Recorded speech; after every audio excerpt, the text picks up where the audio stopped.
Spaceship, now I'm a space cadet. Big white mansion in my habitat. Aim light stage like a laser.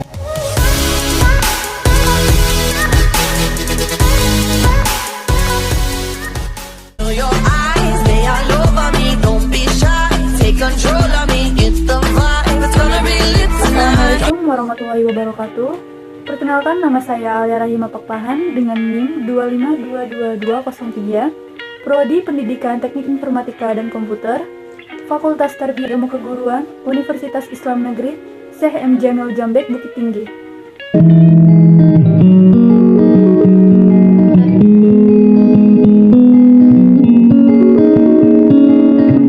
Baiklah, di video kali ini saya akan mereview sebuah buku yang berjudul Learning dan Sistem Informasi Pendidikan, di mana buku ini ditulis oleh Profesor Ricardus Eko Indrajit dan diterbitkan pada tahun 2006. Buku ini terdiri dari 206 halaman dan berisi 10 bab.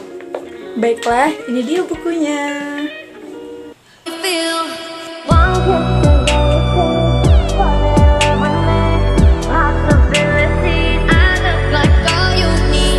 Baiklah, pertama-tama saya akan menjelaskan mengenai perkembangan pesat teknologi informasi dan komunikasi dalam bidang pendidikan, di mana perkembangan pesat ini telah merubah tata cara manusia dalam bersikap dan berperilaku, terutama dalam kaitannya dengan proses komunikasi dan interaksi.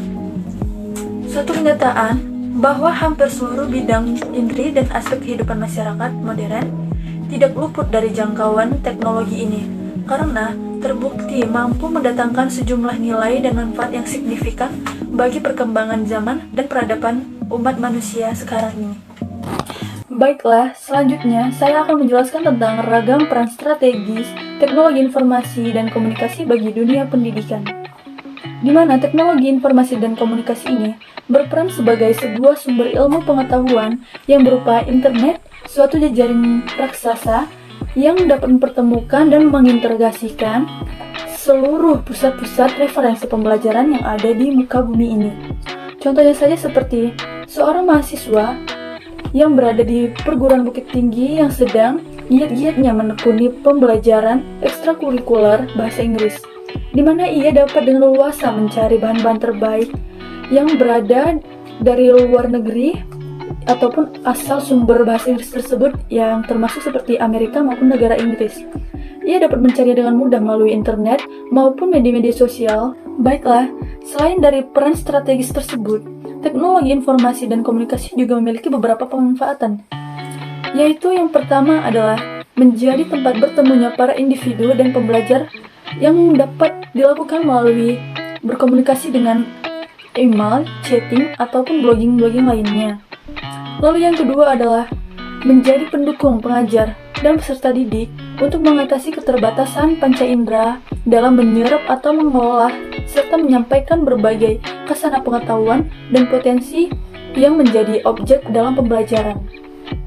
Lalu yang ketiga adalah sebagai komponen atau bagian tak terpisahkan dari kerangka kurikulum dan merupakan metode pendekatan belajar mengajar yang disusun. Lalu yang keempat adalah sebagai pemicu atau penyeimbang gaya belajar setiap individu, karena banyaknya atau banyak perbedaan dalam tingkat kecerdasan setiap manusia ataupun setiap individu dalam pendidikan.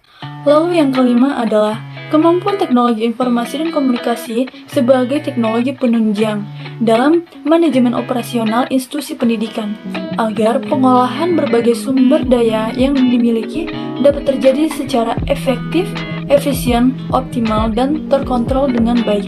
Itulah beberapa pemanfaatan teknologi informasi dan komunikasi yang dapat saya uraikan. Lalu kemudian saya akan menjelaskan mengenai posisi teknologi dalam pendidikan, di mana selain bermanfaat, teknologi informasi dan komunikasi ini juga dapat berpotensi ancaman yang berbahaya jika tidak dikelola dengan bersungguh-sungguh ataupun dengan benar. Di mana seorang tokoh pendidikan, yaitu yang bernama Almarhum J.D. Ross, mengatakan bahwa teknologi ini bersifat netral karena hanya merupakan alat dan sarana untuk pembelajaran serta melayani masyarakat. Yang dapat berbahaya bukan teknologinya, tetapi merekalah yang takut akan teknologi atau keganjilan dalam teknologi. Baiklah, pembahasan terakhir yang akan saya sampaikan adalah mengenai cara penanggulangan atau cara mengatasi dampak-dampak yang dapat berbahaya dalam menggunakan teknologi informasi dan komunikasi ini. Di mana kita dapat melakukan hal-hal seperti menggunakan teknologi ini dalam tujuan ataupun arahan sesuai informasi yang benar dan tepat. Kemudian yang kedua adalah ketika anak-anak di bawah umur menggunakan teknologi informasi dan komunikasi ini harus disertai dengan pendamping ataupun orang tua yang dapat membimbing anak-anak tersebut agar tidak salah memilih ataupun tidak salah menggunakan teknologi informasi dan komunikasi ini. Lalu yang ketiga adalah kita harus memilih informasi dari sumber yang benar-benar jelas dan akurat. Lalu yang keempat adalah sebelum membagikan informasi, kita harus terlebih dahulu mencari tahu kebenaran informasi tersebut, apakah informasi tersebut benar atau tidaknya, ataupun sesuai dengan kenyataan atau hanya rekayasa belaka saja.